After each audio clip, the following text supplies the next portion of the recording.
Hello, welcome back. I hope you've been enjoying the video series so far. If you do, please drop your comment, like the videos, and kindly subscribe to the channel. You can as well share this video to your friends that may need it. In this question, we are told that there are 5 more girls than boys in a class. That means if we have just 1 boy in the class, then there are 6 girls. If we have 2 boys, then there are 7 girls. That's what it means. So since we don't know what the number of boys or girl is, let us represent it. So let's say, let X represent the number of boys, right? So that means when the boys are X in number, the girls will be what? X plus 5, right? So that's the first part of the information given to us. If two boys join the class, that would mean what? X plus 2, right? That is additional 2 boys. If 2 boys join the class, the ratio of girls to boys will be 5:4. If 2 boys join the class, the ratio of girls to boys will be what? 5:4. Girls to boys. You know that we have, it's 5:4, right? So we know we have X plus 5 girls, right? Which is X plus 5 ratio, and ratio can be expressed as fraction. Ratio boys, but we're not going to use X this time around. Why? Because we are told that 2 additional boys joined the class. That means we use the expression here, which is X plus 2. That means this is what will be 5/4. Okay, now we can solve the question. If X plus 5 over X plus 2 equals to 5/4, of course we can cross multiply. 4 into X plus 5 equals 5 into X plus 2, right? That means 4X plus 20 equals to 5X plus 10. If I decide to bring 4X to the right hand side, that means I'll have 20 left here, and I can bring 10 to meet it. So 5X minus 4X, that means 10 equals to X, right? The question asks us to find the number of girls in the class. Remember that the number of girls is X plus 5. Therefore, number of girls is what? X plus 5, which is 10 plus 5, and that's 15.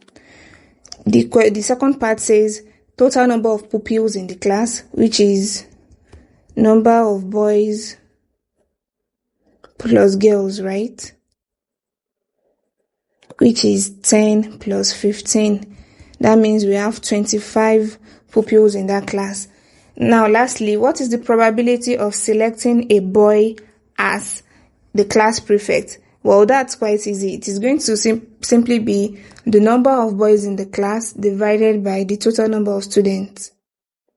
So the probability of selecting a boy would be number of boys divided by total number of pupils, right? Which is equal to 10 divided by 25. And that's 5 and 10 is 2, 5 and 25 is 5. So that's the solution to this question. For this second part B, we have a circle theorem. By now you should know that I love circle theorems. I love geometry in general. Now, TP is a tangent to the circle TRQ with center O. If TPO is 28 degrees and ORQ is 15 degrees, find angle RQT. Well, this is angle RQT right here. RQT. So this is the angle required of us. Well, to start with, OT is a radius, right? Because it is coming from the center of the circle and touching the circumference. And TP is a tangent. What theorem do we have about radius and tangent? Well, a tangent is a radius is perpendicular to the tangent. That is, OT is perpendicular to tangent TP, right? So when that happens, what do we know? We know that angle OTP, the angle here, is going to be what? 90 degrees. Why? Because OT is parallel to TP. Now, having said that, if OT right here is 90 degrees, now look at angle or triangle OTP. In triangle OTP, you can see that we already know angle P. Now we found angle T. So that means we need to find out what angle TOP is, right? So angle TOP plus angle OTP plus angle TPO equals to 180 degrees. For what reasons? There are angles in a triangle, right? That means angle TOP plus angle OTP, which is 90 degrees, plus 28 degrees equals to 180 degrees. TOP plus 118 degrees equals to 180 degrees. That means TOP will be equivalent to 180 degrees minus 118 degrees, and that will give us 62 degrees. Now, what's the point of even calculating angle TOP? You will see that angle TOP, which we just found, is actually twice the angle at Q, right? Because angle at the center is going to be twice the angle at the circumference. So angle TOP will be twice angle RQT, which is required of us, because angle at center equals to 2 multiplied by angle at circumference, right? So that means angle TOP, which we found to be 62 degrees, will be 2 times angle RQT. Now, what does that make angle RQT? It is what? 62 degrees divided by 2, and that's 31 degrees. That means the angle required of us is what? Angle RQT, which we are asked to find, is 31 degrees. PQR is an isosceles triangle. If the perimeter of the triangle is 28 centimeters, find the values of x and y as well as the length of the sides of the triangle. Well, I love questions like this because I regard them as very simple. We know the properties of isosceles triangle. We know what the perimeter of a triangle is, or of any plane shape for that matter. Now, if side PR and QR are equal according to the diagram, that means 6y minus 2x plus 1 equals to 4y, right? So let's bring the terms containing y together. That means 6y minus 4y, let's say minus 2x, be equal to negative 1. That means 2y minus 2x equals to negative 1. Let's call that equation 1. It's even very obvious that this is a simultaneous equation problem because we have two variables even from our diagram. Now we are being told that the perimeter is what? 28 centimeters. And the perimeter of any plane shape is what? The outer boundary of that shape. So it is simply going to be the sum of the perimeter is going to be the sum of PQ plus PR plus QR, right? That means 28 centimeter, which is given to us as the perimeter, equals to 2y plus x plus PR, which is 6y minus 2x plus 1 plus 4y, right? That means 28 equals to 2y plus 6y is 8y, 8y plus 4y is 12y. Positive x minus 2x is negative x plus 1. So that means 28 minus 1 equals to 12y minus x. 27 will be equal to 12y minus x. Let's call this equation 2, and now let's solve simultaneously. 2y minus 2x equals to -1, and 12y minus x equals to 27. You can actually use elimination or substitution method. This time around, I want to use elimination method. So this is equation 1, and this is equation 2. I want to multiply equation 2 by 2. And why am I doing that? You can see that the coefficient of x in equation 2 is -1, right? And the coefficient of x in equation 1 is -2. So I want to find a way to get the same coefficient such that so that I can eliminate it, right?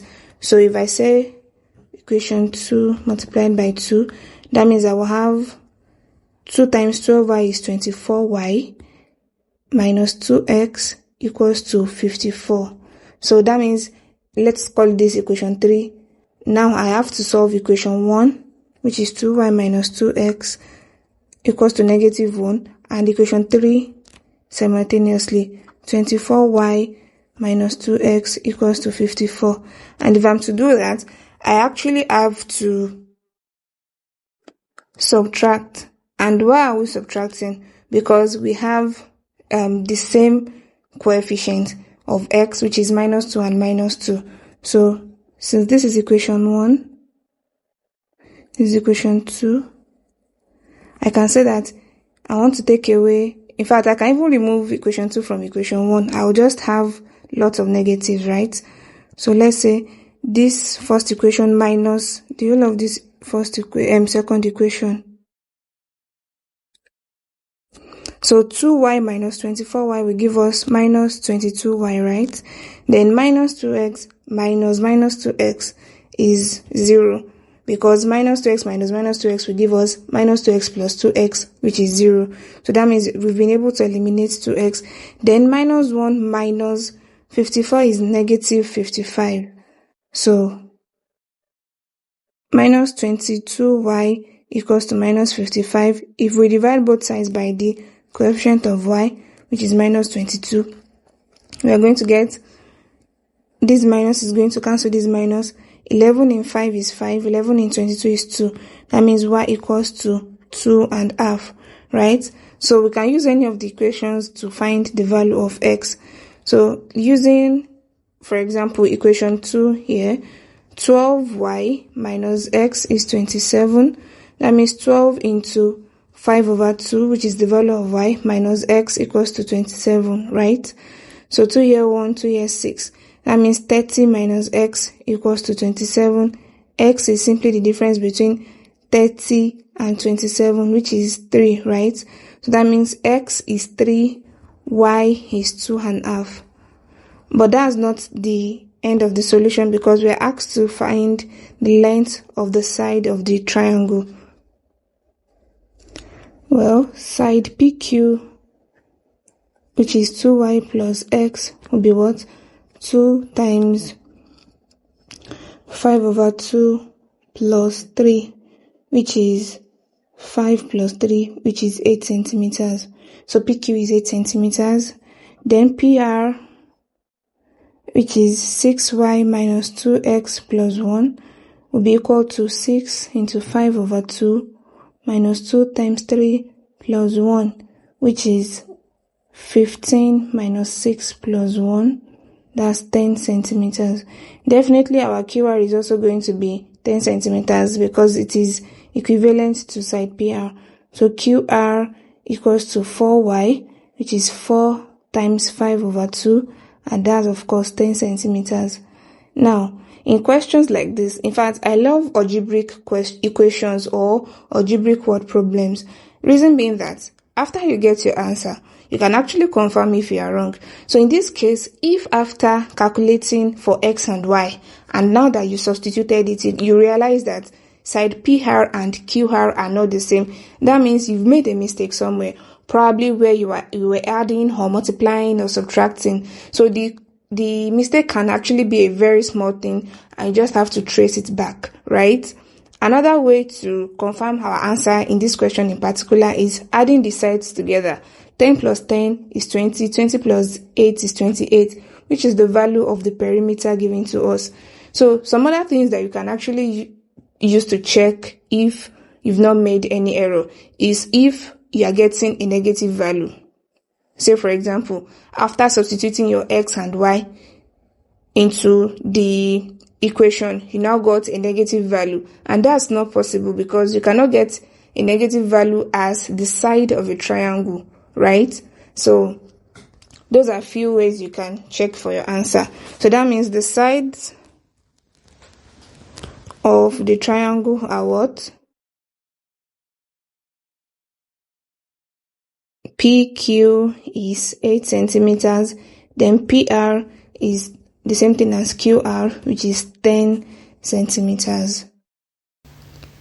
4x is less than 2 plus 3x, and x minus 8 is less than 3x. What range of values of x satisfies both inequalities? Well, we have to solve individually. So to solve the first part, that means 4x minus 3x less than 2, right? And that's x less than 2. In this case, we have x minus 3x less than 8, right? So that means minus 2x less than 8. Remember that we said that whenever we are multiplying or dividing by any value, by any negative value, the inequality sign changes. So in this case, that we have to divide both sides by negative 2, right? So it is going to be negative 2x divided by minus 2 will be greater than 8 over minus 2. That means x is greater than negative 4, right? X less than 2 and x greater than negative 4. Well, this second value we got is also equal to minus 4 less than x. That means we can actually combine this and this, where x is going to be like the middle value. So minus 4 less than or equals to x, then x less than or equals to 2. That means minus 4 less than x less than 2. So that's the range of value. Now we are asked to represent the answer on a number line. So say this is my number line. We want to insert the values negative 4 and 2, right? So let's say this is 0. So this is going to be negative 1, negative 2, negative 3, negative 4, negative 5. This is 1, 2, 3, 4, 5. Now, minus 4 is less than x, also means x is greater than minus 4, right? So which is going to be the point here. So something like this. And at the same time, x is less than 2. So this is 2 right here. So that means this is the solution to the, this is how to represent it on a number line. We are going to have open circles. What do I mean by open circle? We are not going to shade the inside of the circle because we do not have a less than or equal to or a greater than or equal to. So when we have just less than or greater than, we are going to have open circles. But when we have these ones right here, the circles is going to be solid. That is, we are going to shade the inside of the circle. So this is the representation of the inequality on a number line.